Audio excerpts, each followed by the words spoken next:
Agriculture, or UPCA. Through its 112 years of existence, the college has produced over 1,000 technologies and variety of plants and animals, 9 national scientists, over 30 outstanding young scientists, and more than 18,000 graduates contributing to agricultural development.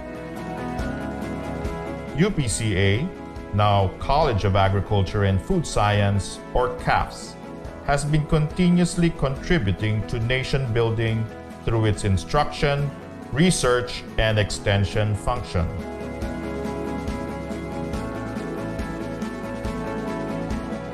A mere 10 years after establishment, the college was able to start breeding works with the production of sugarcane varieties with high productivity and resistance to Fiji and mosaic disease. In the 1920s, the importance of agriculture was intensified and UPCA was recognized as neighboring countries began sending their students to Los Baños because of the high quality of education. In the 1930s, breeds with superior characteristics such as the Burkhala pig, Los Baños Cantonese chicken, and filament cattle were developed. The 1960s was a fruitful decade for research. Makapuno, a coconut cultivar often made into a dessert, was pioneered and perfected. Meanwhile, the Dairy Training and Research Institute was the first in the country to freeze buffalo semen, paving the way for artificial insemination of local carabaos. Along with the establishment of UPLB in the 70s, the college received the prestigious Ramon Magsaysay Award for International Understanding, Asia's counterpart for the Nobel Peace Prize. In the same decade, the C4 plants were developed. The soil test kits were produced in support of the Masagana 99 program, and the mango induction technique was introduced. Continuing the production of quality research outputs in the 1980s, techniques to minimize post-harvest losses, the accelerated fish sauce manufacturing process, and the rapid test kit for the detection of pesticide residue on vegetables were developed. The 1990s saw many new varieties across species or crop types, including Sinta papaya, the first Philippine-bred hybrid, UPLB Gold, a durian variety, and Doña Amelita, a musaenda named after the wife of former President Fidel Ramos. The award-winning National Corn-Based Farmer Scientist RDE Training Program, or FSTP, was also established around this time and still remains as one of the university's primary extension programs. In the field of instruction, the book titled Integrating Sustainable Agriculture in the BSA Curriculum, the UPLB College of Agriculture Experience, was published in 1999. At present, the College of Agriculture and Food Science, or CAFS, continues to be the premier institution of higher learning in agriculture and food science, and remains committed to nation building through its instruction, research, and extension programs. In order to produce the best graduates, all of our courses are outcomes-based education, and continuous improvement of the curriculum is being practiced to meet the challenges of the 21st century. As testament of excellence, CAFS is constantly recognized by different organizations.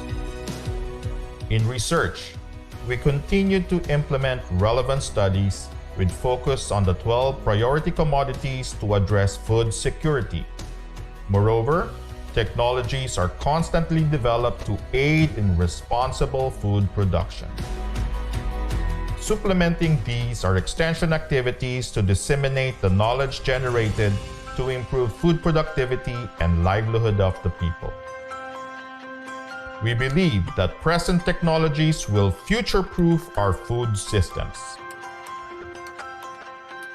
Some of our notable developments are ID Tech, Caraginam, Plant Health and Pest Clinic, Pest Management Tools and Techniques, Smarter Pest Identification Technology or SPTech, Snap Hydroponics, Drone Technology, Rapid Immunofilter Assay for Virus Indexing, Nanofertilizers Fertigrow, Hormogrow, Nanobiosensors, and Biochar.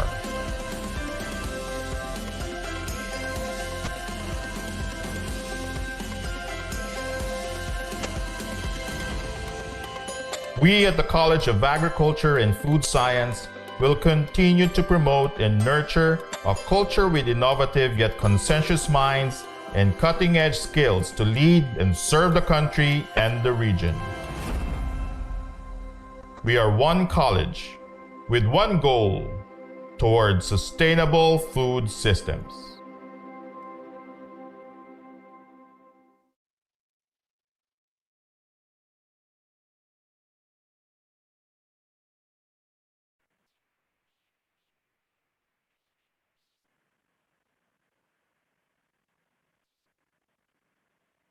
Yan, magandang morning po sa ating lahat.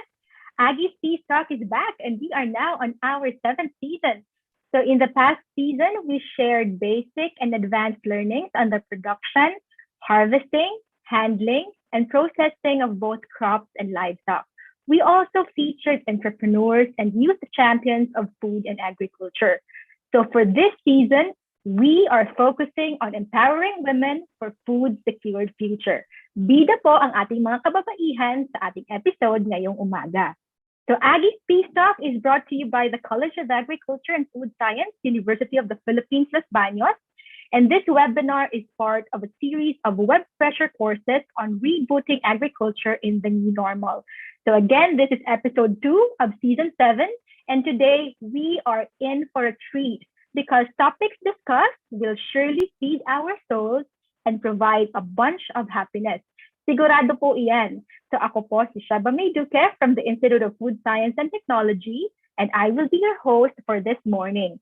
And together, let us be inspired by two very influential and empowered women that we have today as our guest speakers. So our first speaker will talk about food for the soul, warming homes against food wastage.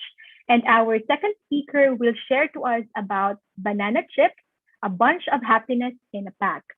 So this webinar is live across different platforms. So we are live in Zoom. We are also on Facebook and we are also live in our YouTube. So I hope that we all enjoy, learn a lot, and get inspired from today's episode.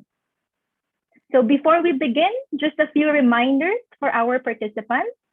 So your microphones are muted for the smooth flow of the discussion today. So if you have any questions, this will be addressed by our panelists during the Q&A portion or the open forum later. So for those with us in Zoom, you can type your questions using the Q&A tab. And for those of you who are joining us on Facebook and YouTube, you can type your questions using the comment section. And again, as advertised, yes, we will give certificates to our participants after this webinar. Para po makakuha ng certificate, please do not forget to fill out the evaluation after this webinar. And the link we will be providing later on. Okay?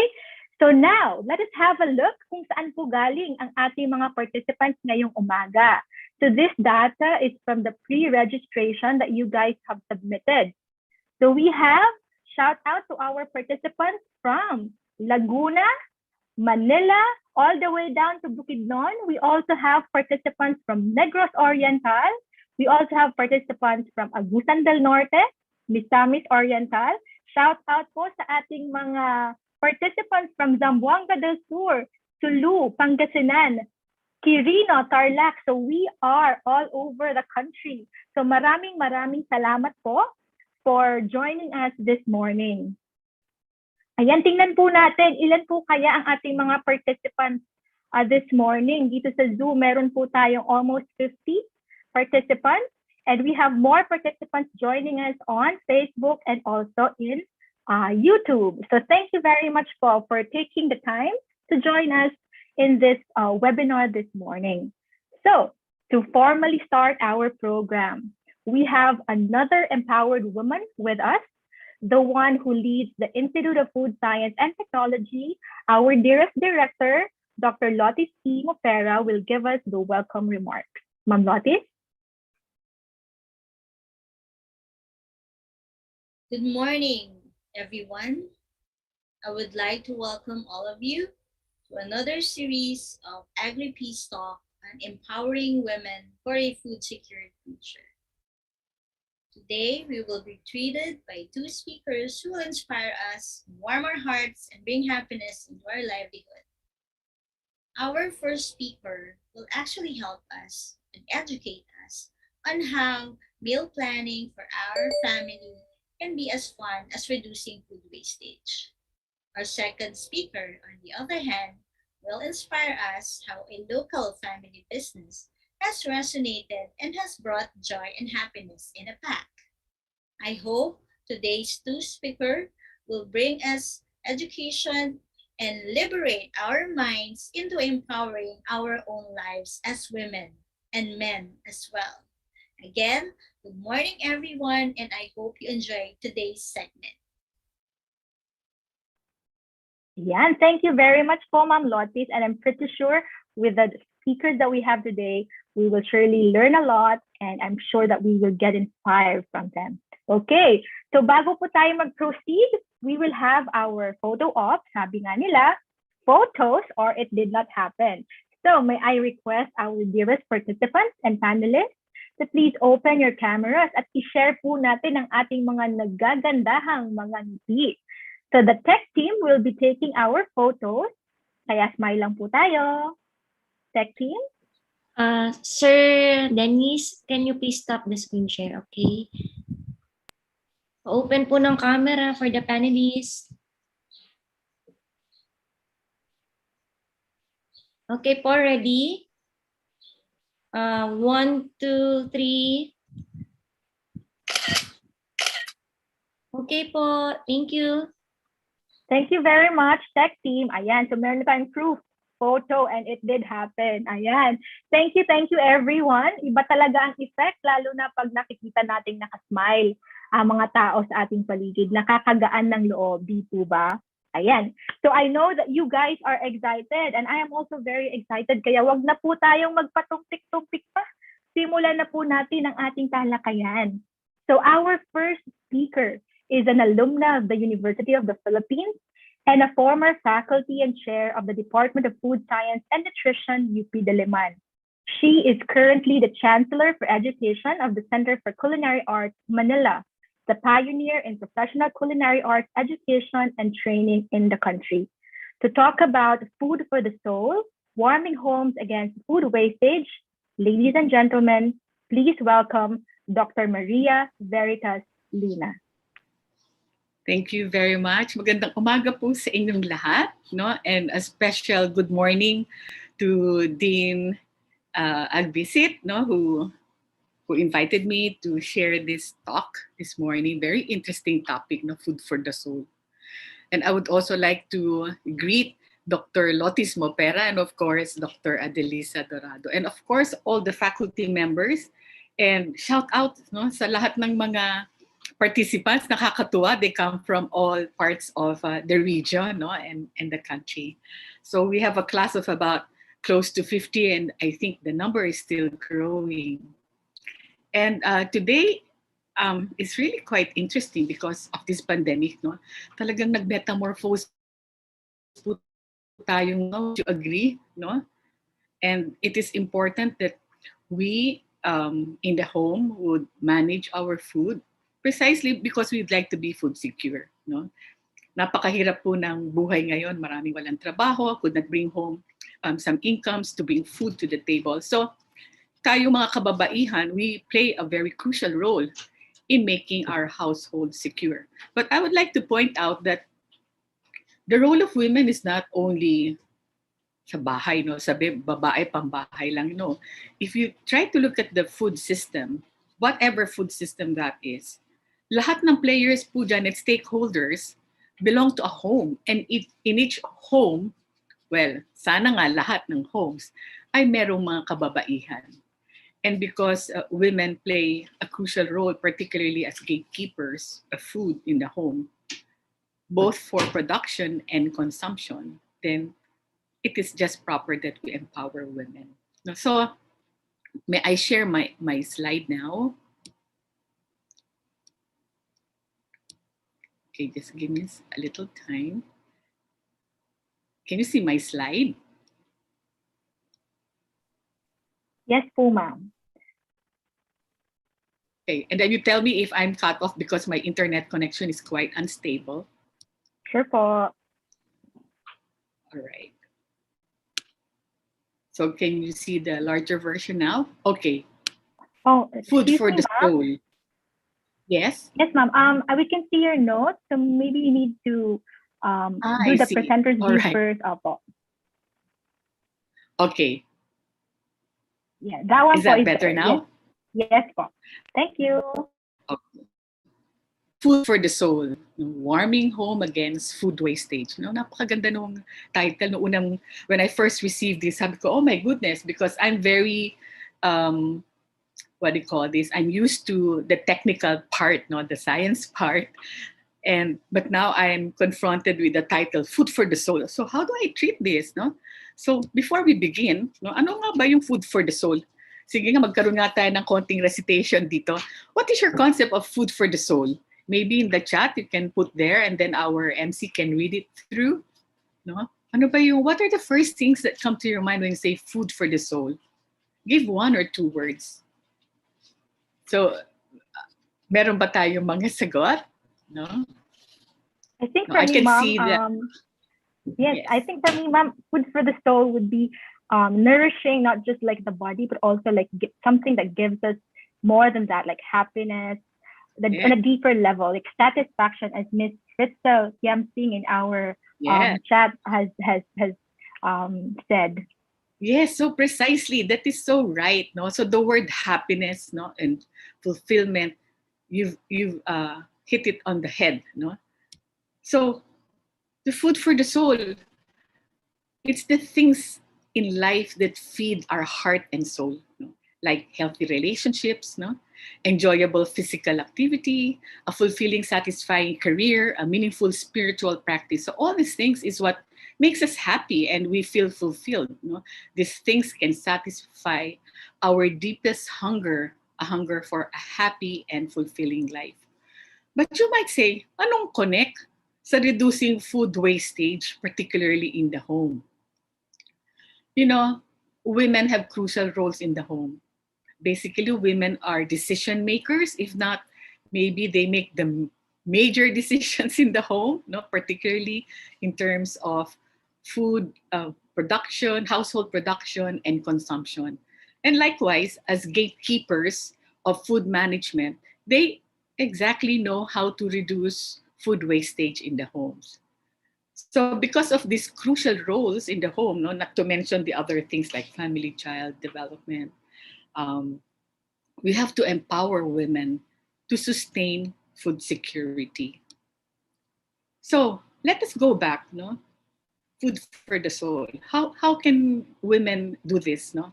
And how can exactly zero in on reducing food waste in the home? No? Healthy relationships. Sige. Ano pa yung role of women in nurturing healthy relationships in the home? No? So, of course, as a mother, as a sister, no, as an adult female member of the family, they are in charge of mentoring and guiding family members, of course, with love. No? Yan yung importante. No?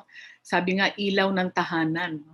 So we mentor and we guide our family members with love. And what will be the content? Many things in food management, including food waste management. No? And then praising family members for good behavior. No? Always a pat in the back. No? Hindi yung laging galit. No? Bakit may tira ka ng pagkain sa plato? Ubusin mo yan, galit ka agad. No? So, dapat nurturing and loving. And that is what a woman should do. And then second, enjoy physical activity. The women in the home, particularly the mothers, should be able to inculcate the value and joy of reducing waste in the home. Hindi yung, ay, hindi ko na kailangan, let's throw it out, no? But, that value of being able to turn out leftover food, reducing plate waste, no? And there should be some joy in that. No?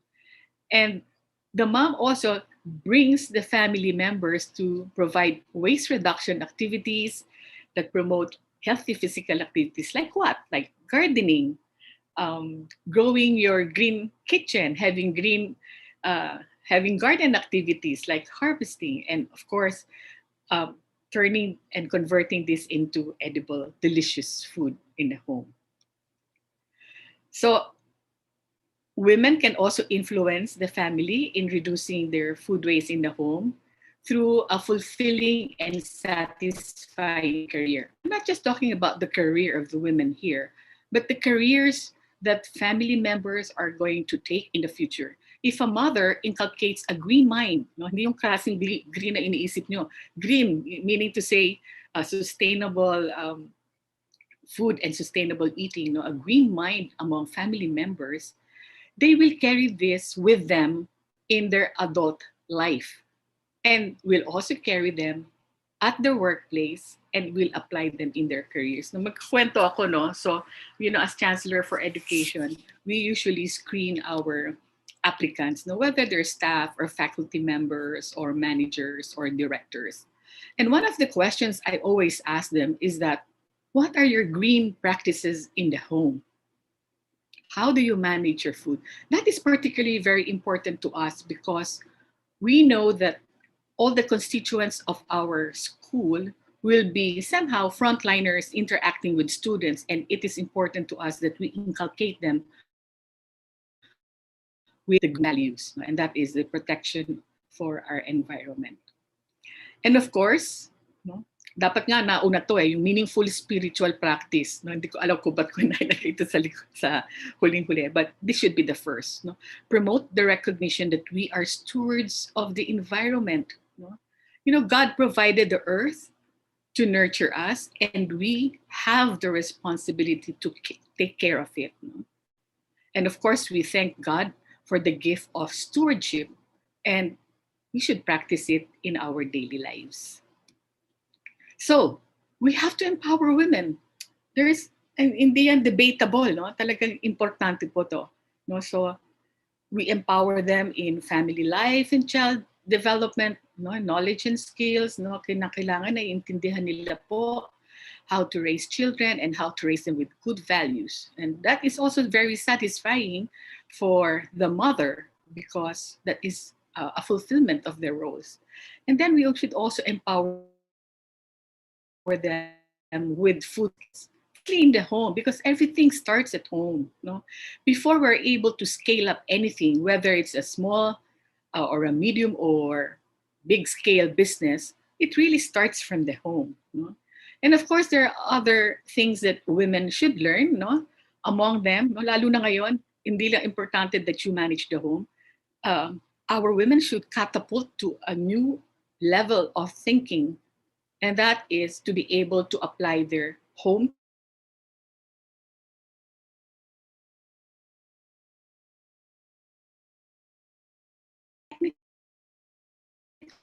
skills business or it could be medium scale business. And of course, with that, we have to imbue them with the entrepreneurial mind, no? And spirit. No? So, paano ba sabihin na entrepreneurial mind? Ito yung sinasabi na business-minded, no? Lahat pag may nakita opportunity, uy, pwedeng negosyo yan, no? So, if we give them this kind of mindset, then they can help augment incomes in the home through the reduction of food waste, you know, which we will zero in later in this discussion. So let's park that thing for a while and let's allow me to share some information about green chefmanship. Ano ba tong green chefmanship? This is a course that we require all our students to take, no? Regardless of the program. It's a common course. And it is in the green chefmanship course that we teach our students the values. We inculcate the formation of an attitude framework and an ethical framework, no, for conserving and if not preserving, no, the environment. And this is through best kitchen practices. No. I will outline here, I outline on the next slide, the learning objectives of this course. No? So the students learn to utilize information and techniques fundamental to green practices in the culinary industry. They follow and implement RA 9003 and ISO 14001. They practice the basic techniques on waste management and conservation of water, fuel, land, air, and food resources. They support local farmers and growers and patronize environmentally sustainable produce and products. They apply cooking techniques that will help reduce consumption of energy, water, and time. And they also maximize utilization of ingredients to maximize profit. And last but not the least, promote the use of equipment designs, architecture, and materials for energy-efficient kitchen. So napaka-dami po, no? Hindi lang po waste reduction, no?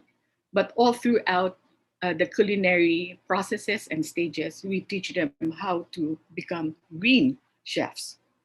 By the way, baka ngayon nyo lang narinig po yung green chefmanship. This term was coined by none other than our president, no, who's a staunch supporter. So we have integrated this in our programs. So one of the things that are learned here would be the RA 900 Ethical Waste Management Act of 2000. I'm not going to belabor or lecture you on RA 9003. That is so basic. Everybody knows that, no? But in a nutshell, no, we teach them the 3 R's, no, which again I'm not going to explain, and then yung segregate at source, no.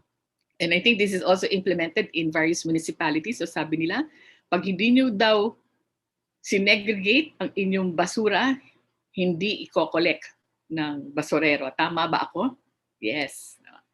So let's now zero in on home food management and what women can do to reduce waste. So in this slide, you will see the various phases of food management. I start off with planning, then we have purchasing, storage, and mise en place. And then there's another slide that follows this, and this would be on cooking, serving, clearing, and of course, waste management.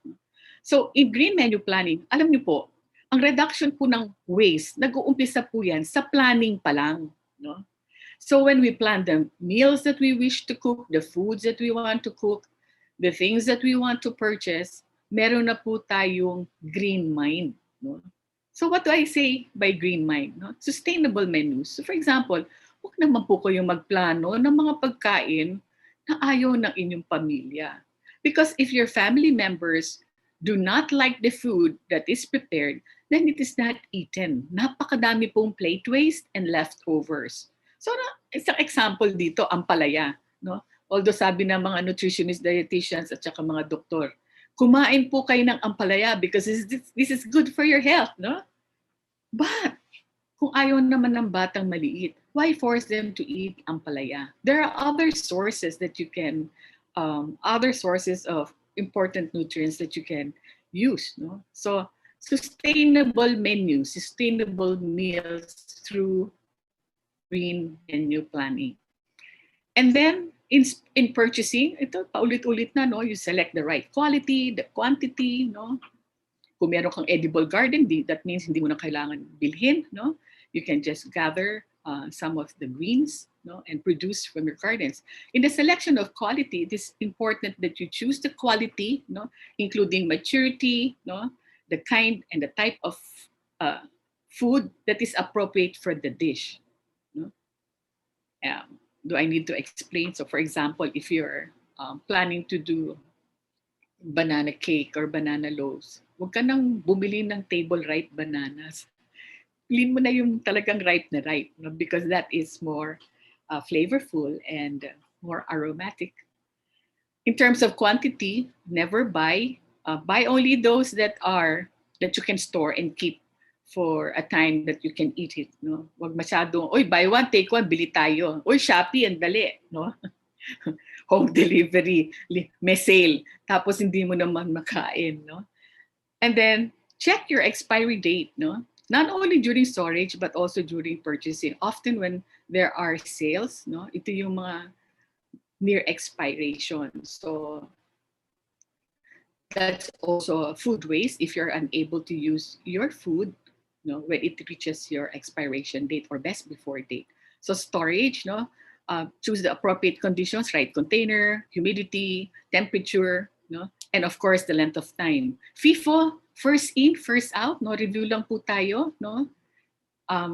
When you arrange your storage areas, make sure that those that have been purchased recently stays at the back, and then you pull forward those that are at the back as you consume this, so that yung first na pumasok will be the one that is out first.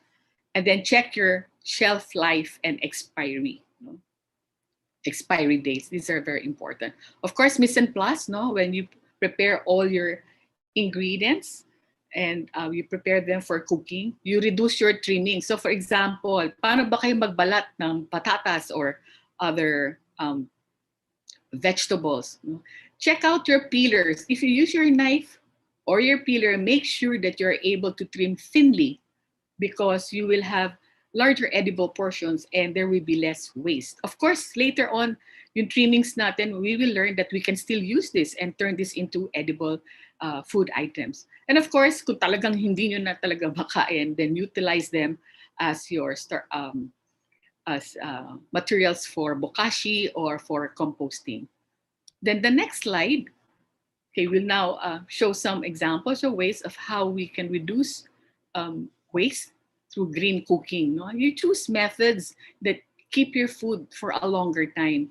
Maybe for some of us who are technically savvy, no, if you could afford a laptop, I'm sure you have refrigerators and chillers at home where you can store food. But many households who could not afford this equipment and gadget, particularly cool storage, you know, we have to empower them on how to use these cooking methods that will keep food for a longer time. For example, adobo, paksiw, prito, no? Yung bagnet, kaya nga binabagnet nyo because it keeps for a longer time because you have reduced the moisture content through oil drying, no?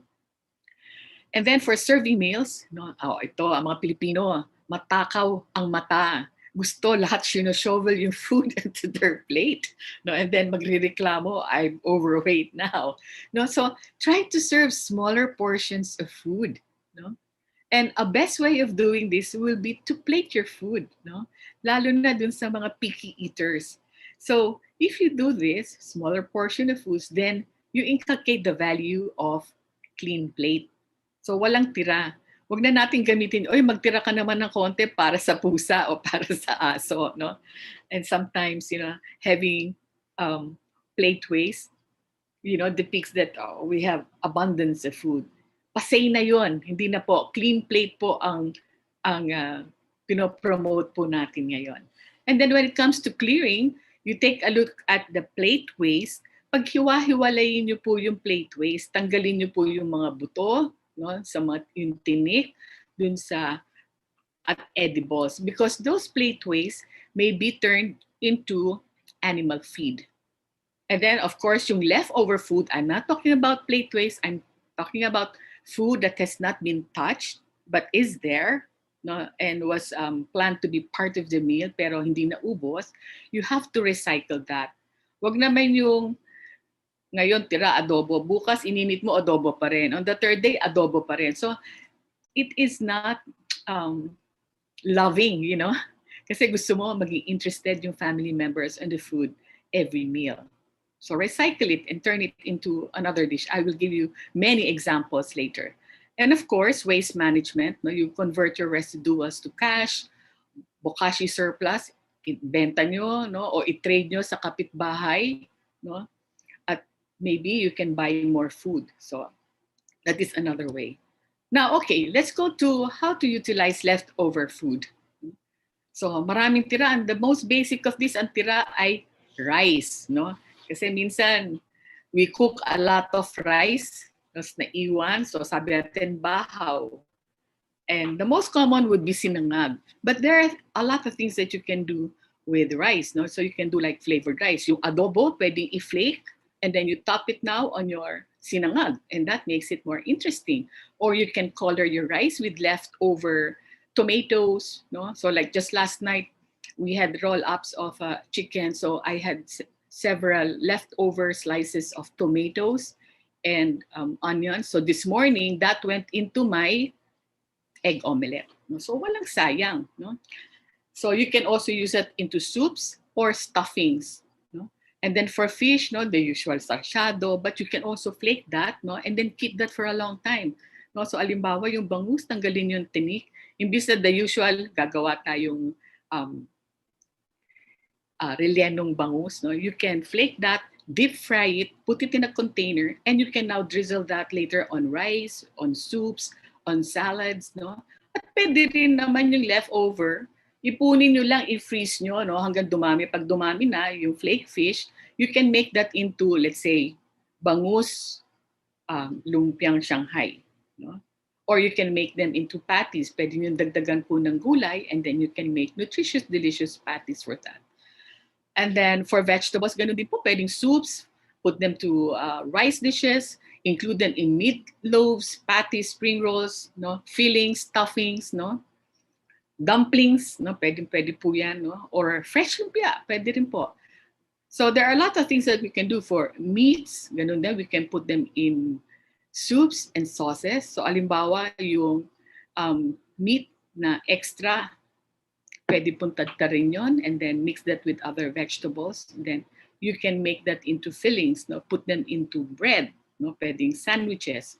Fruits, definitely you can make syrups, jams, jellies, confectionaries, no? And ang pinaka madali po dito, gawin niyo pong shake, no? Because the children like to drink this particularly on hot days. And then poultry, no, you can also flake them, add them to salads, no? You can make them fillings for sandwiches, soups, and other delightful dishes. Ito naman yung food trainings, no? Yung mga balat ng patatas. No? I've seen, I think many of our listeners now, when they visited our school, they saw what we did with the balat ng patatas. No? It was served on the buffet table. This is a soup bar. As imbis na croutons, you have potato peel crisp. No? So, marami pong pwedeng gawin. So, yung tangkay ng atsara, imbis na tatapon, tangkay ng kangkong, pwede pong gawing atsara yon, no? And then, yung mga pinagbalatan, let's say, balat ng carrots, the roots of your coriander, wag niyo pong itapon yan, no? You can put this in water, no? So, gawin niyo pong mirepoix or vegetable stock, which you can use later. For breads, of course, we have bizcocho, no? Alam na natin yun, but you can also make them into croutons, no? Just cut them into small dices, and then either dehydrate them in an oven or just pan dry them with little olive oil. Of course, you can crush them, and this could be like breadcrumbs, which you can use as thickeners or as breading for fried stuff like chicken and vegetables. You can also use them as stuffing. No? And another common way of utilizing bread, no? Lalo na yung mga dulo ng bread, ng loaf, no? Ayaw nyo naman kainin na sandwich, pwede nyo pong gawing pudding. No? Of course, fruit trimmings can be made into vinegar. We know that very well. And then vegetables, I mentioned that. Yung fish, no? So for example, if we are doing yung fish, finifilet po natin, tinatanggal yung ulo, and so on. The bones in the head can be boiled, no? Into stock, no? Yung fumet. And yung mga innards, of course, we can turn that into fertilizers or yung fish amino acids. Meats, likewise, no? Pwedeng tanong, meron bang tree? Meron po, no? Dapat po sa isang meat carcass, wala pong nasasayang. Dapat po lahat nagagamit, no?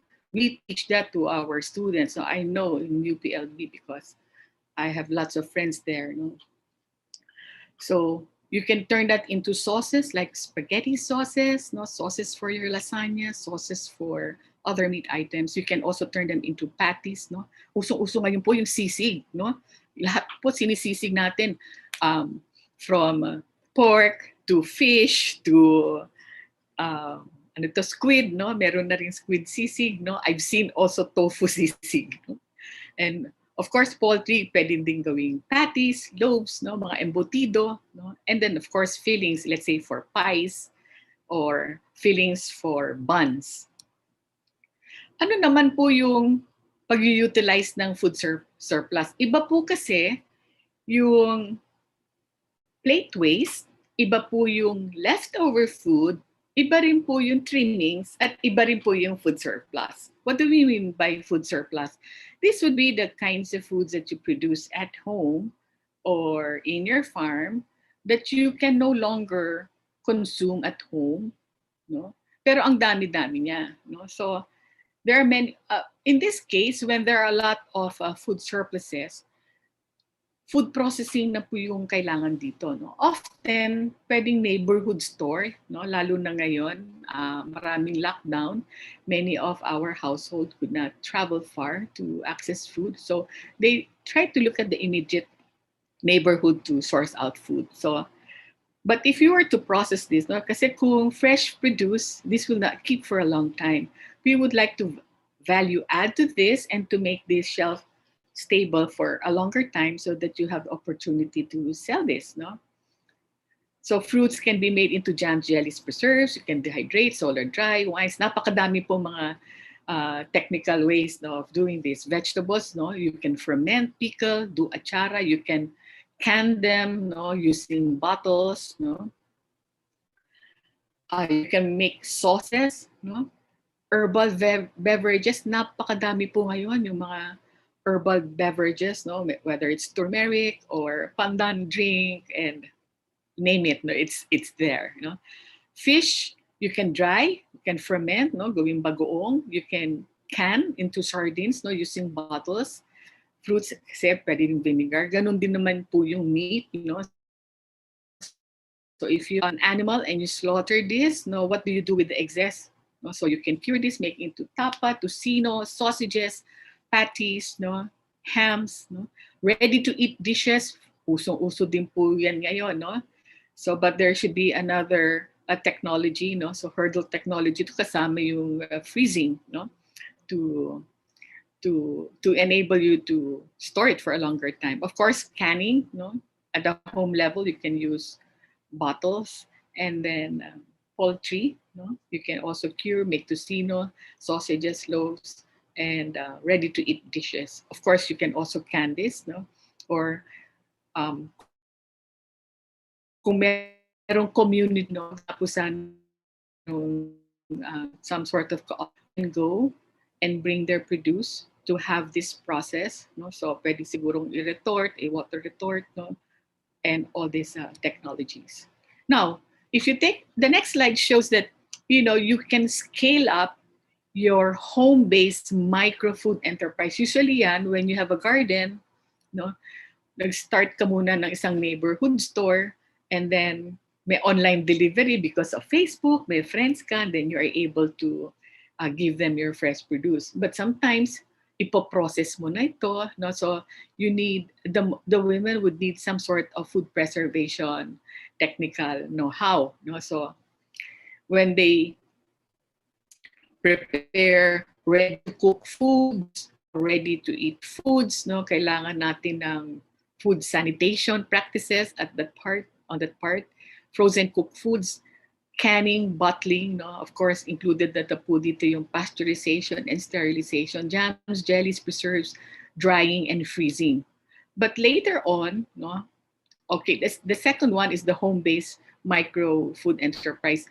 But if you're going to scale that up, if there are really a lot of food surpluses, this would be within the vicinity of the home, no, of women. And dito na po papasok yung food processing. No, hindi na pwede yung maliliitan lang, no? Kailangan food processing na. So from a small and medium food enterprise. So ready to cook foods, frozen RTE. So we have added like use of water retort, dehydration, vacuum frying, spray drying. These are the more expensive equipment. So this is the part where women at the grassroots level would need support. Kailangan po meron silang mapupuntahan na center that can be used to help them process their food. So marami na po tayong ganyan. I don't know if UP Los Baños would rent out their facilities to these sorts of clients, because at UP Diliman, when I was chair, we used to do this, in support of women who cannot really put up their planta. All right. So, in a nutshell, we have the green chefmanship. I have provided you some tips on reducing food waste. So, reduce waste at planning stage. We reduce our trimmings. We use our trimmings. We create kitchen and edible gardens. We have to upskill on food preservation techniques and processing to deal with food surpluses. And of course, I have not mentioned earlier, skills on food packaging. So regardless of the level, whether it's just food preservation or processing, we have to have some skills on food packaging. And then I've listed here in this slide the ways of utilizing leftovers, surplus food supplies, and food trimmings. Hindi ko na po ulitin, no? Now, I would like to share with you that the Green Chefmanship course is also included in the course that we are in partnership with UPLB College of Agriculture and Food Science. So we have this 18-month course called Diploma in Culinary Agripreneurship, where students will learn some culinary basic skills and be able to conceptualize a business and grow or raise their small animals, grow food through the help of UPLB CAF. Then with our partnership with the University of the Asia and the Pacific, they are now also guided and coached on how to bring this concept into a business plan. So hopefully, when the students graduate, they will have some sort of a culinary agri-business, na small scale or medium scale. So parang startup. So we are very happy with that partnership. So now, meron akong ginawang another treat for you. I'm going to share a recipe, and I've named this recipe Food for the Soul Muffins. So ngayon, pandemic, sometimes you're looking for things to do. So this muffins allows you to put in or throw into your muffin or your snack your leftover foods at home. So minsan, konti na lang, isa, dalawang saging, ano bang gagawin ko dito? Halos bulok na to, tapon na lang. No, don't throw that out, because that is the most flavorful maturity of bananas that you can put into these muffins. So what are the ingredients for these recipes? 3/8, that's 1/8 cup of all-purpose flour, 1/4 cup of light brown sugar, 1/2 teaspoon of baking powder, 1/4 teaspoon baking soda, 1/4 teaspoon salt, 1 large egg, 1/4 cup of melted butter. Ito nga melted butter, pwedeng cooking oil or margarine. Or sometimes, if you want it a savory dish, pwedeng gumamit ng leftover oil na pinagprituhan mo ng manok or karne, and then put in your leftover adobo or manok into this muffin. And then 3/4 cups of mashed bananas. This is where you put your overripe bananas. Alam nyo na lahat yan, pero alam nyo ba na pwede ring mango, pwede ring shredded kalabasa, pwedeng carrots, pineapples. I haven't tried avocado though. You might want to try that. And of course, other vegetables and tubers, pwedeng shredded cabbage, eggplant, and so on. Kamote, you try it and tell me what you got. And of course, 1/2 teaspoon of vanilla. So what are you going to do? Of course, you preheat your oven, and then yung tin, just line it with your muffin liners. And then in a medium bowl, combine all your dry ingredients and then set it aside. In another bowl, you mix all your wet ingredients, so including your egg, your butter, your vanilla, and of course, your vegetables or your mashed fruits. And then combine them all together. Just mix them, Basta pagka wala ng lumps, then you stop, do not overmix, okay na. And then put them into your muffin tray and for 20-25 minutes. And then voila, you have delicious snacks. No, this, ang yield po nito ay 6 large muffins. If you have smaller muffin trays, you can make 12. And this will be a good treat for your kids, no? Di mo naman masaserve yung bulok na saging, tama? Tatapon mo yun, di mo kakainin. But if you do this food for the soul muffins, guaranteed ko sa'yo, no, you will be loved by your family members. So I would also like to share resources, no? We have the CCA library. You might want to copy this link. No, it has a listing of all our libraries. We are a member of the Nutrinet. Library is also a member of this. And now I know my time is really up. Hello. Okay, there are for those who are technically savvy and would like to learn more, there is an online training resource, no? And this is your Ruby. No? This is the largest online culinary school in the world. We have partnered with them, and one of the courses that they offer is Waste Not. It's included in many of our programs that we provide to our students. So if you're interested, no, in the spirit of keeping up with the time, hindi ko po maipapakita ng lahat nito, but I think these slides may be shared with you by our organizers. You may just click on them to check out the Ruby courses on Waste Not. No? Okay, so I end this sharing, and babalik po tayo, food for the soul. It's the things in life that feed our heart and soul, like healthy relationships, enjoyable physical activity, a fulfilling, satisfying career, a meaningful spiritual practice. So these things can satisfy our deepest hunger, a hunger for a happy and fulfilling life. So like now, I'm very happy that I have shared this with you. Hopefully we keep up our healthy relationship, no, institution relationship. But deep inside my heart, I'm really very happy and fulfilled to share this information with you this morning. So magandang umaga po sa inyong lahat. Thank you and have a happy day. Thank you. Thank you very much for Dr. Luna. So actually, I learned a lot from Dr. Luna's presentation today. So as she said, the role of women is not just really for sa bahay lang. So as she said, women play a very crucial role at home as decision makers, gatekeepers of food management, and thus it is very important for us to empower our women. And also, I would like to thank Dr. Luna for sharing about green chefmanship. It's my first time to hear about the term. And also thank you for sharing about home food management.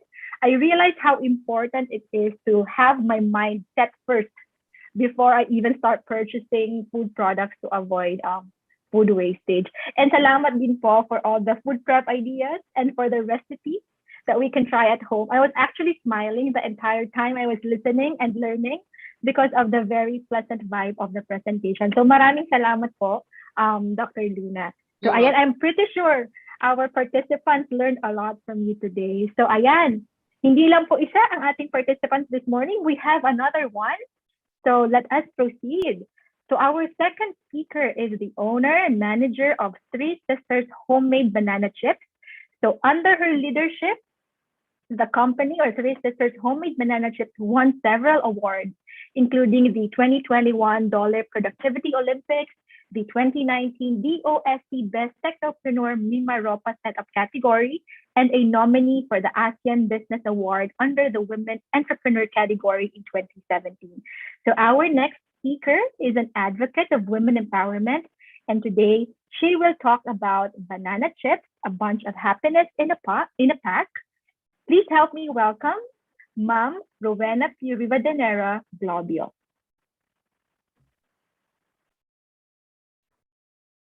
Good morning po sa lahat. Muli po ako si Rowena Rivadenera Globio from Three Sisters Homemade Banana Chips. We are located po dito po sa Marinduque.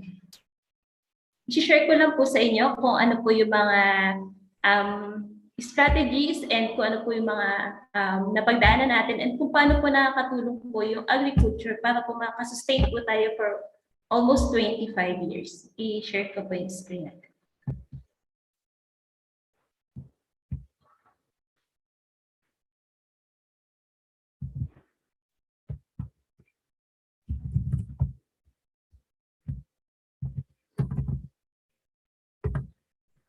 Okay na po. Ma'am, pwede niyo po siyang slideshow para po mas malaki. Ayan. Ayan. Thank you. Opo. Ayan. Once again po, magandang buhay po para sa ating lahat. I'm Gwen from Three Sisters Homemade Banana Chips under Microindustry, located in Santa Cruz, Marinduque, Region 4B, Mimaropa. Ayan. Share ko lang po yung aming profile. So, aming pong firm ay nag-start way back 1996 na nag-close po yung mining corporation dito sa aming probinsya. So, isa po yung tatay ko sa nawala ng hanap buhay o na-layoff doon. And since kailangan natin ng alternative source of income kasi elementary days pa lang po tayo noon, so talaga po nag-source out po yung aking parents kung ano pa po yung pwede namin maging pangkabuhayan po. So nagkataon naman po na nagpatawag po ng livelihood training ang Department of Agriculture and isa po yung aking nanay sa naka-attend sa nasabing seminar. So isa nga po dun sa napagpiningan nila is yung pag-process po ng banana chips. So ito nga po yung relate doon sa sinabi ni Dr. Luna kanina na kailangan natin i-process kung madaming supply, kailangan natin mag-isip na iba pang products kung paano natin mami-minimize yung wastage na. So dito nga din po sa Marinduque, so marami po tayong banana growers, so napakarami po ng sabah na saging that time. So yun po, isa po yung pagbabanana chips na naisip namin na paraan kung paano po mapaprocess yung mga oversupply po natin ng banana. So that time hindi po ganong kalaking capital yung ginamit natin. So for 500 pesos, doon po nag-umpisang puhunan ang aking nanay. So yun, marami na pong banana growers dito. So dito lang po kami sa Marinduque nakadepend sa supply ng banana. Tsaka wala pa pong gaano nagpuproduce ng banana chips. So through the assistance po ng different agencies like the UST, TTI, yung aming LGUs and the mga iba pong government agencies, na umassist po sa amin kung paano po ma-improve po yung ating production process, makapasa sa magkaroon ng mas magandang quality yung ating product upang sa gayon po ay makarating po ito sa mas wider market. So ngayon nga po, we are distributing our banana chips in 6 towns of Marinduque. Meron din po tayong mga resellers sa Calabarzon, Mimaropa, at sa Metro, nakarating na rin po tayo sa Metro Manila. So yung ating pong banana chips, is have no preservative added. Wala din po tayong artificial flavor dahil ang ating pong mission is makapag-provide po ng healthy snacks for all ages po. Since ngayon po is healthy living na po talaga tayo, so ang vision po na ating company is makapag-support po dun sa healthy living through provision of the healthy snacks. Ayun po. Ang ating po products, Three Sisters Homemade Banana Chips po, different variants and sizes. Ayun, meron po tayo mga small pack hanggang easy open can. Ang kagandahan po dito, Three Sisters Banana Chips po is nagko-customize po tayo ng mga flavors. May nagre-request po ng mga unsweetened. So, gumagawa po tayo noon, mga less sugar. May hindi po nagre-request ng salted, o kaya po banana chips na coated ng cocoa sugar and dipped in honey. Ayun po, sa ganun paraan po is mas na ano po natin yung provide po tayo ng mas healthier snacks para po doon sa ating mga clients po. Yung banana chips din po dati na pinipili rin po pang giveaway sa mga corporate packages, sa mga pa-tokens din po ng mga ano po natin sa mga munisipyo po. Lagi pong hinihingi po yung ating products o sinasama po sa ating mga pang-giveaway sa ating mga clients po. Ayun po. Sobrang malaki na itulong po talaga ng pag-produce po ng banana chips. And kahit po nagkaroon po ng pandemic wave nung nag-lockdown po ng February 2020, so we have a total of 8 workforce for work, mga employee po, total of 2 cooks, 2 peelers, 2 food handlers. Meron po tayong isang maintenance at saka isang sa logistics po. And thankful po kami na up to present po, we have the same number of workforce. No one got sick, no one got infected. Siyempre po, kasi pinaiting po natin ang pagpapatupad ng at sumunod sa healthy and safe protocols po. So meron din po tayo mga on-calls po, in case po na peak season. Marami naman po tayong neighborhood na ating po hinahire. Majority nga lang po talaga ng ating workforce po is mga babae. Kasi siyempre po, yung ibang pong process natin is mga kababaihan po talaga yung nag-e-excel. Ay almost 60% po ng ating employees is mga kababaihan po. Share lang po namin yung nag-impact ng pandemic dito sa business natin. Para po hindi po totally ma-cut yung production natin. So nag-strategize po tayo kung paano po yung gagawin natin para mag-continuous po yung production. Pero ito po yung ilan sa ating na-identified na naranasan po ng aming firm. Itong nag-lockdown nga rin po. Unang-una po yung nagkaroon po ng restrictions sa travel. So yung mga delivers po natin to other towns or pagtawid po ng produkto sa ating sa kabila, so naapektuhan po yun. Siyempre, nakansel din po yung mga ibang customer, yung mga raw materials po natin from the other provinces. Siyempre, nabawasan po yung ating working capital. Marami din po customer orders na nakansel dahil nga po nagsarado po ang mga physical stores and mga pasalubong centers. And since wala na po masyado umuuwing turista, so nagkonti na po yung demand and nakansel din po yung mga physical trade fairs po natin. So yung impact din po nitong pandemic, syempre na-reduce yung working hours natin kasi hindi na ganun kataas yung demand. Pero nag-adapt naman po tayo ng flexible working arrangement for our employees para syempre hindi pa rin po yung kanila source of income is continuous although nabawasan po ng oras. And syempre, mas pinigting po natin yung safety and health protocols for everyone's safety po. Na-challenge din po kami or nakita po natin effectiveness ng ating business continuity plan nitong mga pagsubok, lalo na po nitong pandemic, ganun din po dun sa mga calamities na dumadating po dito sa ating probinsya. Pero since meron po tayong BCP, continuous pa rin po yung ating business operation, so na-minimize lang po yung effect nito sa atin. So naka-restore po tayo after ng mga negative aftermath. Kasi alam po natin na sa ating pong negosyo is marami po tayong natutulungan or kaya hindi po tayo pwede mag-stop agad-agad. So, kailangan po talaga lagi tayo may nakaprepare na BCP and yung mga strategies kung paano natin ma-overcome yung mga ganong challenges po. Ayun. Ito nga po, sobrang thankful po kami sa ating mga banana growers.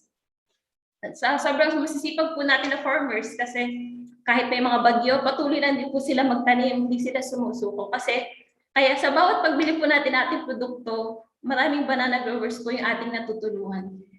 So sa ngayon po, since yung Mimaropa po ay madalas pong datna ng mga bagyo, so nagkaroon po ng scarcity dito sa aming probinsya.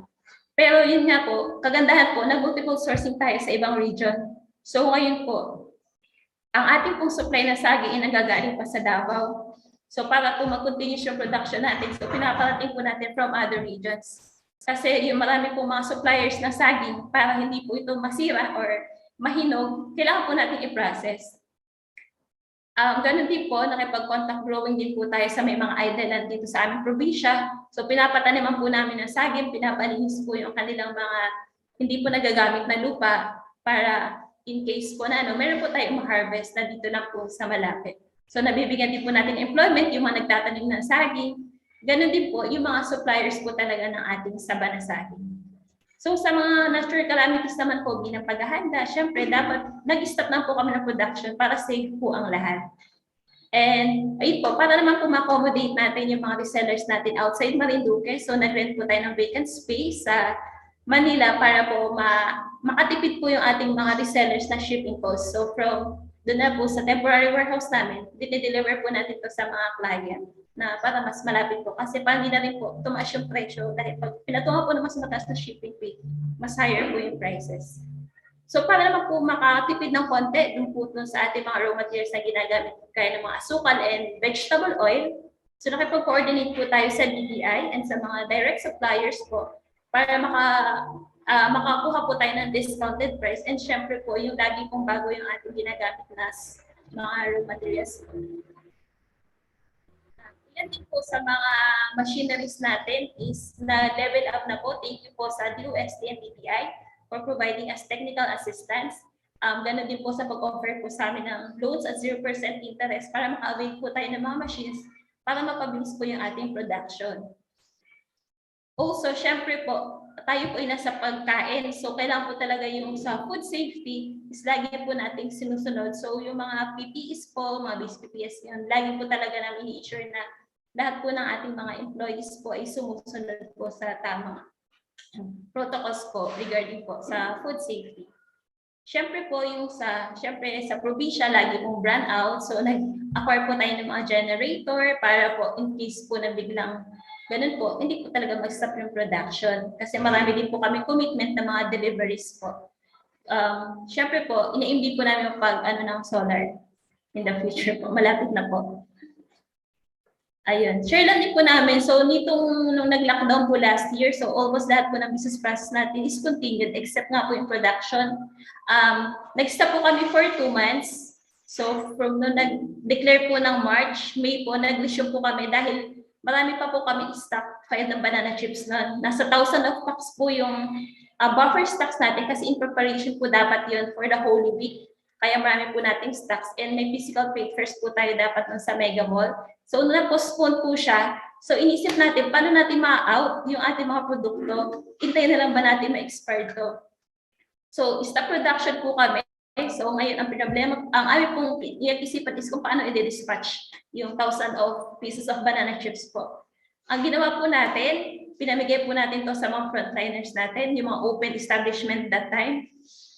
Nag-donate po tayo sa DSWD, sa community, sa barangays. Kasi kaysa po ito masayang, why not ipamigay na lang for free? And yun nga po, sobrang thankful po kami kasi yung iba po kasi, ang banana chips, binibili lang nila pampasalubong.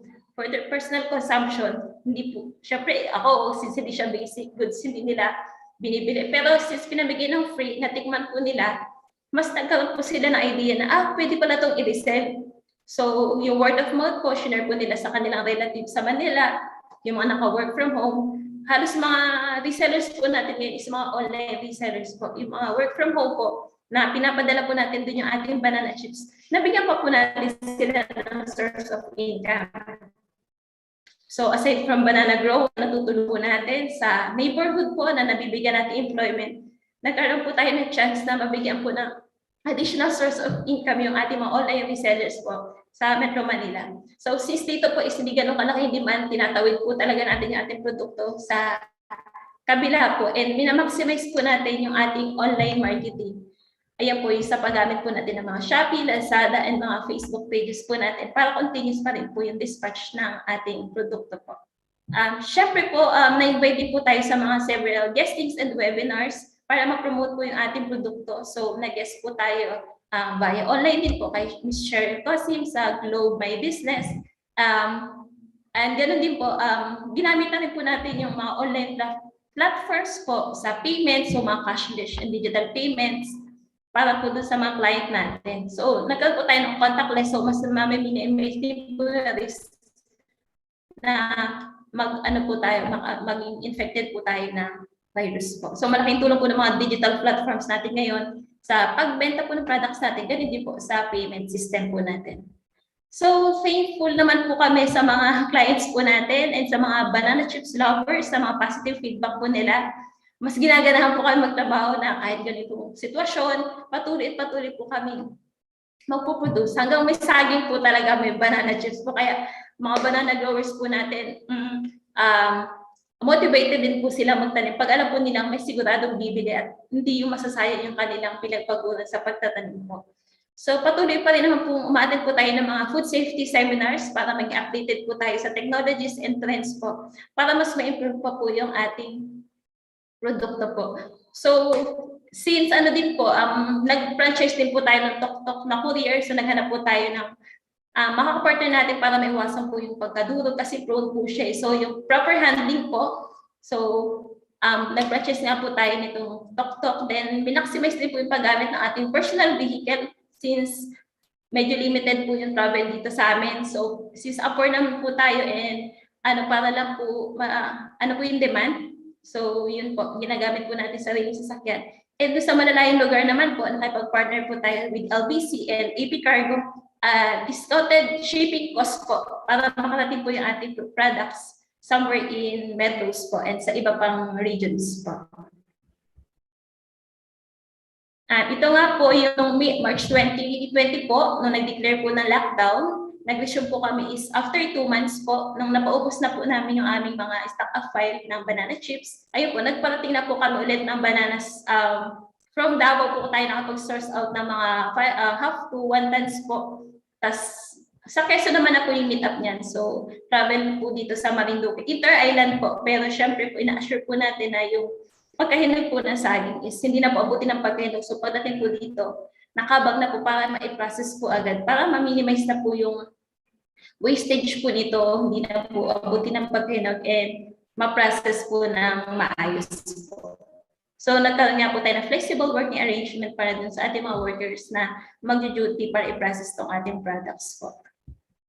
Ayan, ito po, sobrang effective po talaga kung tayo po sumusunod sa DOH, DTI Health and Safety Measures. Kaya wala po ditong nagkakasakit, hindi po kami infected, kahit apart po kami, hindi po kami carrier. Kasi po sumusunod po kami sa safety measures po na pinatutupad po ng atin.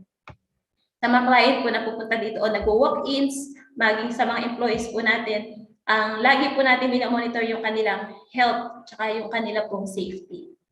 Ayun, nagsisecure po tayo ng negative antigen test pag nagde-deliver po tayo outside Marinduque para syempre po hindi tayo maging carrier dito. So gumagamit din po tayo ng Stay Safe app para sa mga clients po natin na mayroon po installed apps po. Nakapost din po yung mga emergency hotlines in case of emergencies sa mga nakikitang lugar po. Yung ating mga employees, bago po mag-start na operations, so we make sure na sila po ay physically fit. And syempre may konting huddle po para po dun sa ating magiging production for the whole day po. Syempre yung mga PPEs po, provided na po yan ng company for our employees. Yun po, na-maximize din po natin. Since digital na po tayo ngayon, via Messenger, Facebook, and text, pinaparating po natin information sa ating mga employees, sa ating mga clients. And syempre po, mas mabilis po kasi yung communication ngayon, kahit po medyo malayo po sila.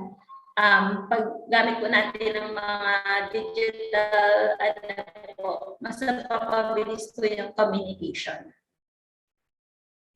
We also provide our employees po load assistance. Pero credit po yan. So, ayun po. They can use also our printer po, lalo na po ngayon, nagmamodule po. So, malaking tulong na din po na may printer since malayo po kami sa bayan. Pwede po nilang gamitin yung ating printer for the personal use. Nag-provide din po tayo ng speaker para medyo positive po yung ambience, hindi po mainip yung ating mga cooks habang nagluluto sila. And syempre po, they can use our Wi-Fi connection pag kailangan po nila after po ng kanilang shift. Sa productivity naman po natin employee, nakabase po tayo sa output nila. So we make sure naman po na they are compensated fairly and sumusunod po tayo sa DOLE guidelines sa pasahod po ng ating empleyado. Kasi po siya po yung ating asset. So mas pangalagaan po natin ang ating mga empleyado kasi mas magiging productive po sila kung maayos po yung pakikitungo po natin sa ating mga employee. Ayun nga po, ito po yung workforce natin 8. Ngayon po si workforce and pag seasonal po, marami po tayo on calls na natuturuan po.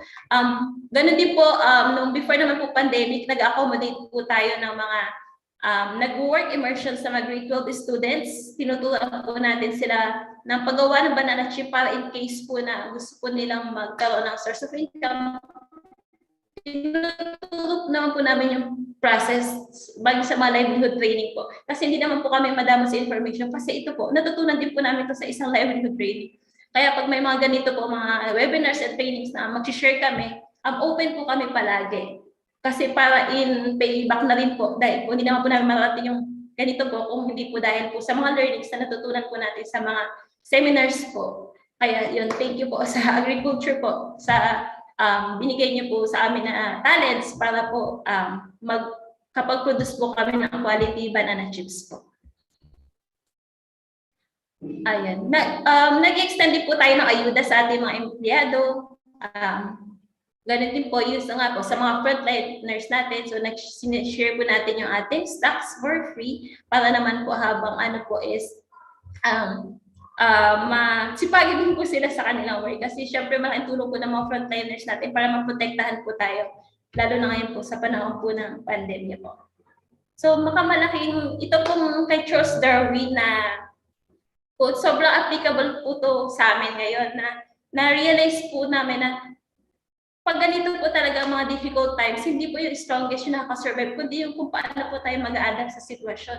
So paano po, para maging resilient po yung banana chips, together with the malasakit to our employee, kasi sila po yung ating asset. Siguro ito po yung sasabi namin na naging success para maabot naman po namin kung ano po man yung sitwasyon or yung kinalalagyan ng Three Sisters banana chips ngayon. And syempre po, yung kung employees needs over profit po yung nasa mind po natin. So, thank you po sa mga banana growers po na patuloy pong nagsusupply sa amin ng saging sa mga region po sa Pilipinas. Maraming salamat po sa mga farmers, ganoon din po sa aming mga empleyado na hindi kami iniiwan kahit pandemic man yan, peak season man yan, o low season man yan. Nandiyan pa rin po sila, sumusuporta po sa amin. Kasi po, yun nga po, hanggang marami pong satisfied po sa ating produkto. Marami pong mga positive comments po na nare-receive natin, mas motivated po kami magpatuloy. Ayun po, mula po sa Three Sisters Homemade Banana Chips, thank you po sa pagkakataon na ma-share po natin yung about po sa ating products and sa aming company po. And yun po, maraming salamat po sa pagkakataon ito po. Thank you po. Thank you. Thank you very much po, Ma'am Rowena. The pleasure is ours. So thank you very much po for sharing a very inspiring story ng inyong company. Imagine, nag-start lang po ang mama ni Miss Rowena with a 500 peso capital, and now they have a wide range of these healthy products that they offer to our consumers. And more importantly, yun pong livelihood na na-offer po nila sa mga tao. So what I got actually from Ma'am Rowena's talk is that kung gusto, maraming paraan. No? We can always request assistance from the different government agencies para po ma-improve yung products, and we can always adjust po depending doon sa current situation, sabi nga niya, to be resilient. And I can really feel yung passion ni Ma'am Rowena for this endeavor, and I applaud her for all her efforts, especially in taking care of her employees. Kaya maraming salamat po, Ma'am Rowena, for inspiring us. Ayan. So we have two speakers, very inspiring and empowering women as our speakers today. And after hearing from them, I'm pretty sure marami po sa inyo ang may mga questions. Kaya naman, let us proceed to the open forum. And this will be moderated by Dr. April Shane Solabo. Ma'am Shane? Okay, magandang umaga po sa ating mga participants ngayong araw. So, shout out lang po sa mga nanonood sa YouTube and Facebook Live. Alam niyo po, nakaka-inspire at nakaka-empower po ng ating ng mga shinare ng ating mga speakers today. So, I'm pretty sure you are very excited to ask many questions to them. So, if you are watching this webinar through Facebook Live and YouTube, you can type your questions in the comment sections. At kung nasa Zoom naman po kayo, you can use the Q&A tab. So may mga katanungan po ba tayo? Ready na rin po ba yung ating mga speakers para isagutin po yung mga tanong ng ating participants? Okay, so siguro po yung unang tanong, para po ito kay Ma'am Rowena. Yes, hello po, ma'am. Hi, ma'am. Hello po. Meron po ba kayong mga ina-attendan pang mga webinars, lalo na po ngayong pandemic, para po ma-improve pa po yung inyong produkto? Opo. Ngayon nga po, meron po kami mga sa food standardization at saka po yung sa food safety seminars po, kasi hindi naman po tumitigil na once ka na naka-attend. So dapat po continuous po yung learnings po natin, lalo na po paiba-iba po yung trends. So kailangan, since nasa food industry din po tayo, so mas priority po natin talaga is yung makapag-offer po tayo sa client natin ng ligtas na produkto, kasi syempre yung consumers po natin is dapat bukod sa healthy, safe po yung ating pinaprovide. Kaya yung mga free webinars po na ina-offer po ng mga different agencies and groups po, uma-attend po tayo with our employees po, para din po hindi lang po yung management yung nakakaalam, kundi nire-echo din po natin ito sa ating mga employees po. Okay. Saan po available ang ating mga products, yung banana chips product? Ayun po. Aside po dito sa Marinduque po, so niluluwas po natin to sa mga resellers in the metro. So yung kapatid ko po, isang sister ko po na nasa Cainta, ina-accommodate niya po yung mga clients po natin in Manila. So dito po sa Calabarzon and Mimaropa, si Doc Joel na po ang bahala dyan. So kanya-kanya po kami na area magkakapatid. So dito po sa Marinduque, ako sa production, pero yung kapatid ko pong isang sister pa dito, siya naman po yung may nag-cater ng sa provincial orders po. Ayun po. So yung mga online resellers po natin, karamihan taga Marinduque din. So pinupush po talaga nila yung mga local products ng Marinduque, hindi lang po yung banana chips po. Thank you po, Ma'am Rowena. So, ayan, alam nyo na kung saan nyo pwedeng bilhin yung banana chips nila ng Three Sisters Banana Chips. Ano po kapag magre-resell po sila? Sino po yung contact nila? Ayun, Three Sisters Hope with Banana Chips Facebook page po. Ayan, they can like and send their message po. Kasi na-refer din naman po namin sila doon sa nearest. Kung personal consumption po, yung mga resellers po namin na mas malapit sa kanila, ni-refer po namin yung mga client for personal consumption. Pero pag volume po, dinadirect po sa amin, pinapadala po namin via EP Cargo, LBC, or nga po dun sa pinapa-courier po natin sa Manila para makatipid naman po sila ng shipping cost. So just leave a message po sa aming Facebook page po. Yan, okay. Thank you very much po, Ma'am Rowena. Another question naman po ay directed naman po kay Dr. Luna. Hello po, Dr. Luna. Meron pong tanong para sa inyo. Yes. What are the ways on how we can involve the kids with green chefsmanship? Ay, naku, napakadali po. Because, our mothers are constantly with the children, no? Lalo na ngayong pandemic. So, kailangan maging collective activity yan ng household. Kasi minsan, akala nila yung mga nanay ang gagawa ng lahat ito, no? So, ang food management should be a collective effort. So, yung mga nanay, kailangan turuan yung mga bata, no? Isama sila. The kitchen is really, usually pinapaalis yung bata dyan, but we should involve them, no? Involve natin po sila. Sige, thank you po. May tips po ba on how to encourage the kids about food wastage? Meron po ba kayong tips na pwedeng ibigay sa ating mga participants? Medyo choppy ka, no?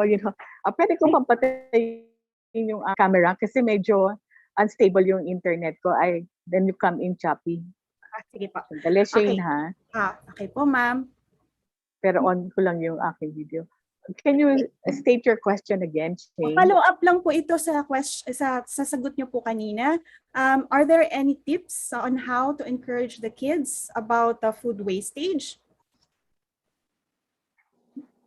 Yes. So kanina, alam mo yung basic recipe na shinare ko? You can do that together with the kids, yung mga family members, no? And pag natikman nila, wow, ang sarap. Pala dapat ang ginagawa sa mga excess or mga hindi na nagagamit na food, no, into other main dishes. So pag na-enjoy nila yon, then it becomes a habit. No? If these are repeat, then I think that's a way of inculcating that value, no, to children. Dapat kasi rewarding yung experience. No? Often kasi laging kinakagalitan yung mga bata, and that is not good. We should be able to praise them, no, recognize them for their contribution to food management. Hindi lang po sa reduction of food waste, but in all realms of food management. Opo, tama po yun. Another question po, meron pong interested in culinary agripreneurship. Paano po siya mag-enroll? Paano daw po siya mag-enroll? Yes, pwede pong magtanong sa Talk to Us at cca-manila.edu.ph. Or pwede po kayo dumalaw sa aming website www.cca-manila.edu.ph. So meron pong mag-entertain ng inyong inquiry at bibigyan po kayo ng more information about the Diploma in Culinary Agripreneurship Program. Okay. Thank you po, Dr. Ma'am. Ay bibigay na lang po namin yung information on CCA through our extension website po sa CAFS. Yes, So, please. Yes. That would be tutulungan na lang po natin yung CCA para ma-promote din po yung program. Also, ay meron pa pong another question naman po kay Ma'am Rowena. What is the greatest drawback or challenge that you have experienced sa inyong company and how did you overcome it? Tulad nga ni po nung nasabi ko po kanina, so yung greatest challenges po talaga dito is yung pong supply ng banana is magkaroon po ng scarcity. So kasi pag wala na po saging na ipoprocess, syempre wala na pong production, yung mga employee po natin syempre nakadepende po sa ibibigay po natin sa kanila. So kaya po pag ganito pong may halimbawa po yung bumagyo pong Julina, so marami pong umaray ng mga banana growers. So nag-abang po talaga tayo, nag-multiple source po talaga tayo sa ibang region kung saan po tayo makakabili. Kahit po sa tawid dagat po yan, hahanapin po natin yan. Para syempre po, masustain pa rin po natin yung production. So for naman po, yun po talaga yung biggest challenge ngayon kasi sa mga, in terms of sa mga empleyado po namin, wala naman po kami naging problema kasi sila po is technically and master na po nila yung kanilang ginagawa. So kailangan lang po siguro talaga is yung raw materials natin is always available po. Para yun po, continuous po yung ating production. Okay, thank you po Ma'am Rowena. Another question po ulit para po sa inyo. Shane, excuse me. Pwede mag-comment doon sa ating isang speaker. Kasi di ba you're into banana growing? So nabanggit mo pagka may bagyo, siyempre wala kayong raw materials, no? Have you thought of diversifying your product? No? Because kung marami kayong banana trees, ang isang product dyan would be the banana leaves. No? And kakaunti lang po ang gumagawa ng mga nagpo-process ng ating banana leaves. No? Lalo na po want to protect the environment. So we're looking for alternative packaging. Pwede po yan yung banana leaves. No? Pwede pong gawin yung mga or mga pambalot, pwede po yung i-process para po i-export no, sa mga na gumagamit ng leaves. No? You might want to consider that si Dr. Luna, who is now the current department chair of Food Science and Nutrition, Department of Food Science and Nutrition sa Diliman, ay ginawa yung isang pag-aaral sa kanyang dissertation.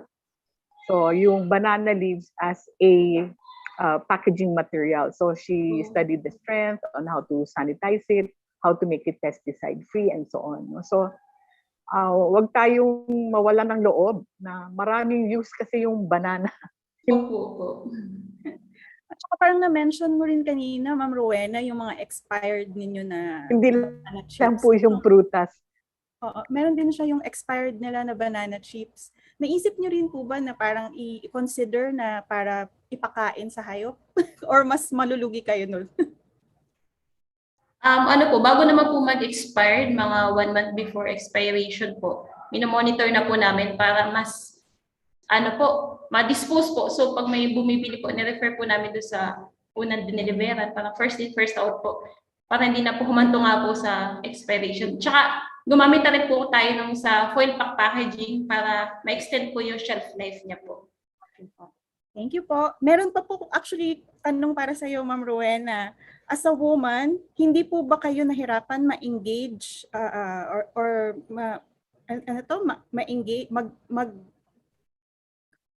ma-engage ng company? Yun po. Before naman po i-turn over itong banana chips management po ng aking magulang. Na-employ din po ako sa corporate. Mag-manage ng company. Sorry. Typo lang po. Nag-work din naman po ako sa mga private company sa Manila para po sa experience po. So, dun po kasi is naging work ko for 9 years sa corporate world is yung sa purchasing po. So, marketing and purchasing. So, malaki na itulong po nun yung experience na yun para may apply ko po dito sa aming family business po. So, mas ngayon po, since kasi sa purchasing department po ako, so mga nag-PPO, nakikipag negotiate sa mga suppliers po. So ito po, malaking tulong po nun, nung experience ko po doon para magamit ko po dito sa amin firm po. In case, yun po. Sa pag-ano sa supplier, sa pag-usap, sa pag-nego sa mga dealers, yung para maka-discount, para mas ma-lesser po yung ayun po. Pero ngayon po dito, mas maganda na po yun dito sa family business po. Tapos may comment lang po about sa logo. Bakit parang three foreigner sisters ang vibe ng logo ng Three Sisters? Saan po ba nagsimula ang logo daw ng Three Sisters? Oo nga po. Sabi nga po nila, tatlong madre daw po. Sabi po, kung Three Sisters, may nag-message po kasi FB page namin, kung yung Three Sisters daw po is mga madre. Sabi, hindi naman po. Ayun po ano po kasi nag-design and layout niyan, si DOST po. Yung sa Three Sisters po, para naging tatlong kambal na pati yung itsura. Pero since yun na po yung na-approve ng natin IPO, so may trademark na rin po tayo, approve na intellectual property. So yun na po talagang 3 faces ng sisters. Pero syempre, may isa po kaming brother pa. We are for magkakapatid. Hello, Doc Joel. Ayan po. The only brother po namin yan. Si Doc Joel Ribadinera po. Hindi lang siya kasama sa logo. Dahil sa Three Sisters lang po pinangalan. Kawawa naman po yung kapatid niyong lalaki. Rowena. Nandiyan po siya. Hello, Ching, Doc. pwede mag-comment ulit. Ay, sige po, ma'am. Oo, Rowena, sabi Yes, mo, no. inaabutan kayo ng expiry date ng mga products nyo. Ngayong time, baka pwede kang kumatok kay Mayor. Sabi mo, Mayor, bilhin mo na lahat itong aking near expiry chips at gawin mo ng ayuda. Pwede kasi Actually yun eh. po, There are a lot of mayors here in tama Metro po. Manila. Yun nga po. Kino-consider naman O po kaya- namin yung products namin. Mga pang tokens and giveaways po ng mga sa LGU po, sa munisipyo. So lagi po kami nasa basket. Kasama naman po. Kasi product po nila na masuportahan po yung mga local products po, yung mga MSMEs po ng Marinduque. Kaya thankful po kami, super supportive naman po na LGU po namin and provincial government po. Yung yun, sa pag-marketing po products namin. Hindi na po kami pinapabayaan nila. Okay, thank you, Ma'am Thank you Rowena. po. Kay kay Dr. Luna naman po. Meron po bang free webinars na ino-offer ang CCA na related po sa meal planning? Ano po, Doc Luna? Wala po si Doc Luna. Hello?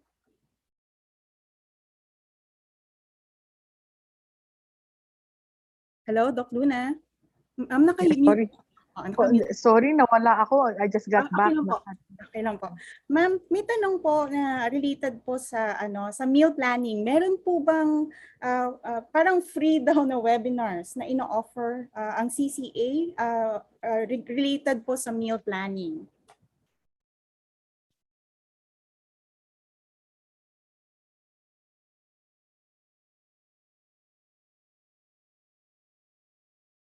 Nawawala si Ma'am.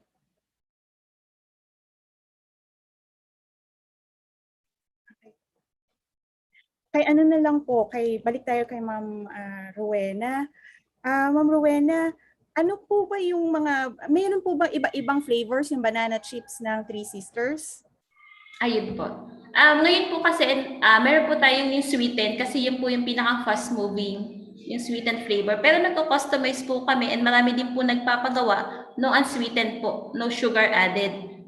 Meron din pong nag-request ng less sugar, gumagawa din po kami nun and salted. Pero since ang nakafocus po kami ngayon is sa fast moving po, mas yun po yung mass production. Pero we accommodate po other request po ng client. Itatry po natin i-customize po. Okay, thank you po. Opo, ang sarap po ng inyong masarap yung banana chips ng Three Sisters. Nandito na pa ba uli si Dr. Rowena? Ay, si Dr. Luna pala. Nakabalik na ba siya? Hindi pa. Ay, may mga tanong pa po ba sa ating participants?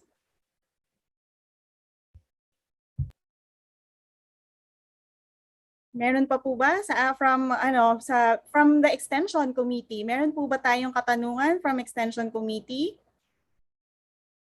Oh, si Dr. Navarro meron po. Sorry. Okay. Nag-raise na rin ako ng hand. Pero kay Dr. Lunang, ang tanong ko sana wala naman siya. Kay Ma'am Okay. Rowena kaya, meron kayong pang tanong? Siguro yung ano lang siguro, ma-idea kaya kayo, Ma'am Rowena, kapag example, nagsimula kami ng banana chips sa business, ano, mga gaano katagal bago mo makukuha balik yung kapital? Kapag nagsimula ka mag-banana chips business. Yung turn around po. Yung turnaround po. Ang ngayon po kasi, ang terms po namin is cash kasi talagang pinapaikot po talaga namin. Kasi we make sure po talaga na yung puhunan po is babalik agad. Pero since kunwari po, production po namin budget is for 1 tons po, pinoproduce po, half tons po kasi is 3 days lang po namin pinoproduce. Tapos, by the next week po is for dispatch na po talaga agad. Kaya bumabalik po agad yung punan. Since cash basis din po. At saka we make sure po na yung pinoproduce namin is yung make sure client na po. Para hindi nga po tumagal yung, para yung sa expiration po. Hindi na po siya. Always new. Yun po yung ano namin. So parang malaki din pong potential, lalo na po sa mga lugar po no, na marami talagang saba. Ay, opo. Yun nga po, yung plano nga po namin kung hindi po talaga kasi nag-pandemic, is kami po yung pupunta kung nandun, kung nasaan po yung maraming saging. Kasi kung yung saging po talaga yung ita-travel natin, inaabot po talaga ng pagkahinog yung ilan. So, ano po namin, mag-venture sa Davao para po, kasi nandun po talaga yung maraming stocks eh. So, plan po namin na magpa-training doon para syempre makatulong na rin doon po sa mga growers na hindi lang po yung supply lang na saging ini-import lang po nila, pero mismo po sila, matutuan din po ng pag-banana chips po. Binibenta nyo rin po ba yung balat ng saging sa mga nag-aalaga ng baboy? Meron ba kayong ganun sa Mindoro? Kasi di ba Mindoro marami kayong parang native pigs? Sa Marinduque po. Yung balat po kasi ng saging dito. Sorry. Yun po. Yung marami po, may nagpe-pick up po dito ng mga balat ng saging. Nilalagay po nila dun sa as fertilizer po, dun sa kanilang pong garden. Pero yun nga po, si Doc Joel po kasi is inaral naman po niya yung sa kung paano po papakinabangan po yung balat ng saging. So, yun po yung pinakang inano niya po, nag-focus po siya ngayon kung paano po magagamit yung balat. Fertilize po yung yung balat ng saging. Yes, sa fertilizer po, pag dito lang. Pero yun nga po, may study naman na po kung paano daw po mapapakinabangan na hindi lang po pang fertilizer. Okay. Meron pa po bang dagdag na katanungan sa ating mga panelists? Kasi si Dr. Luna parang nawala na po siya.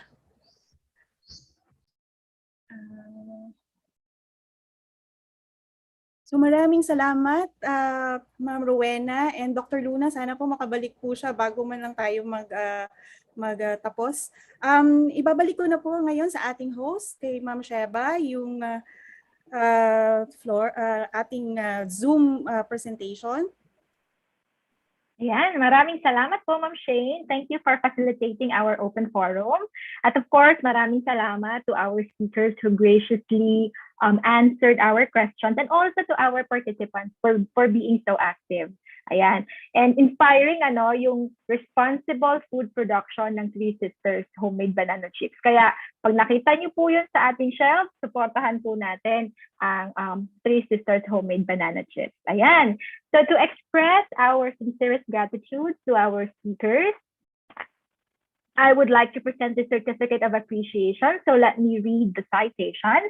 College of Agriculture and Food Science, University of the Philippines, Los Baños, Laguna, Philippines, presents this Certificate of Appreciation to Dr. Maria Veritas F. Luna for serving as the resource person on the Food for the Soul, Warming Homes Against Food Wastage during the Aggie Peace Talk version 7, Empowering Women for Food Secured Future under the webinar program, Rebooting Agriculture in the New Normal, held on the 28th of September 2021 via Zoom, signed Dr. Pompey C. Santa Cruz, the chair of CAP's webinar committee, and also signed by Dr. Elpidio M. Bizet Jr., the Dean of the College of Agriculture and Food Science.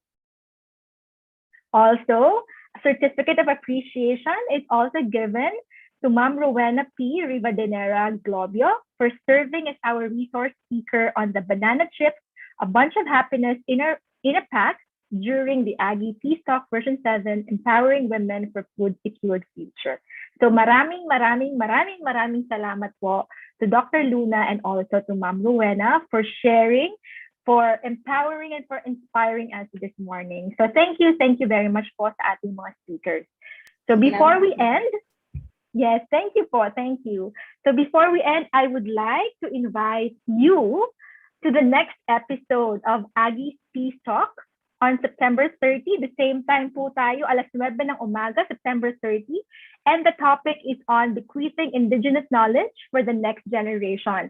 So this talk will be given by the founder of Calipayan Farms Agri Corporation, which is Ma'am Nicole Maria Nimpaseno Alicer Kazemi. So for those who are interested, please do not forget to register. Okay?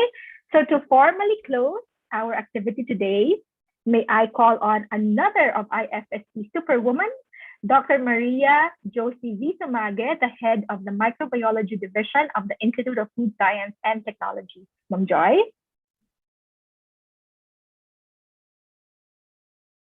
Sa pagtatapos ng ating webinar, ay gusto kong pasalamatan ang mga sumusunod. Kayong lahat na dumalo sa webinar na ito. Hindi ito magiging successful kung wala kayo. Ang College of Agriculture and Food Science, ang Institute of Food Science and Technology Extension Committee sa pag-organize ng webinar na ito. Maraming salamat din sa ating mga speakers, women leaders in education and food business. Malaki talaga ang maitutulong ng mga kababaihan sa pagpapaunlad ng edukasyon at negosyo tungkol sa pagkain. Ating tandaan, iwasan natin ang food wastage. Maging creative tayo upang ang mga agricultural produce ay magkaroon ng added value sa pamamagitan ng innovative food product development and food processing. Tulad ng ibinigay na product concept ng ating speaker sa banana chips, a bunch of happiness in a pack. Hanggang sa susunod na webinar, magkita-kita tayong muli. Bye-bye! Ayan, napaka-pleasing ng aura ni Ma'am Joy. Thank you very much, Ma'am Joy. And narito na po ang link at QR code para sa ating evaluation, para sa ating webinar for today. So again, kailangan po ninyo itong sagutan upang makuha po ninyo ang certificate of participation para sa ating webinar for this morning. So automatic po ninyong ma-receive ang inyong certificate sa inyong email after po ninyo itong masagutan. So yung ating pong mga correspondents sa Zoom, Facebook, and YouTube will also be posting the link para po mas madali sa inyong puntahan at masagutan ang ating evaluation. So again, this is Shabami Duque, your host for today's webinar.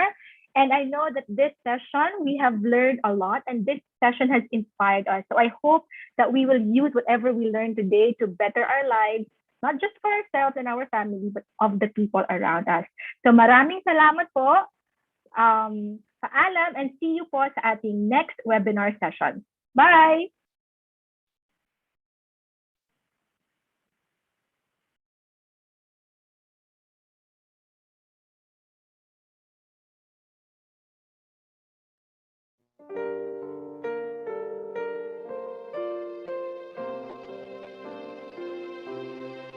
Hail college dear, thou learning's fountain, head of worth untold.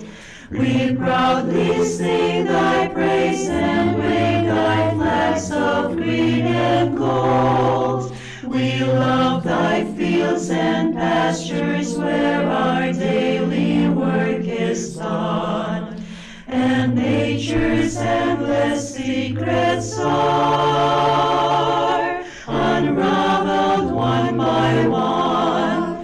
Agriculture college dear, devoted sons will ever be. Unceasing inspiration do we always draw from thee. We come from all the regions of this eastern island fair, and trustingly we place ourselves in thy protecting care.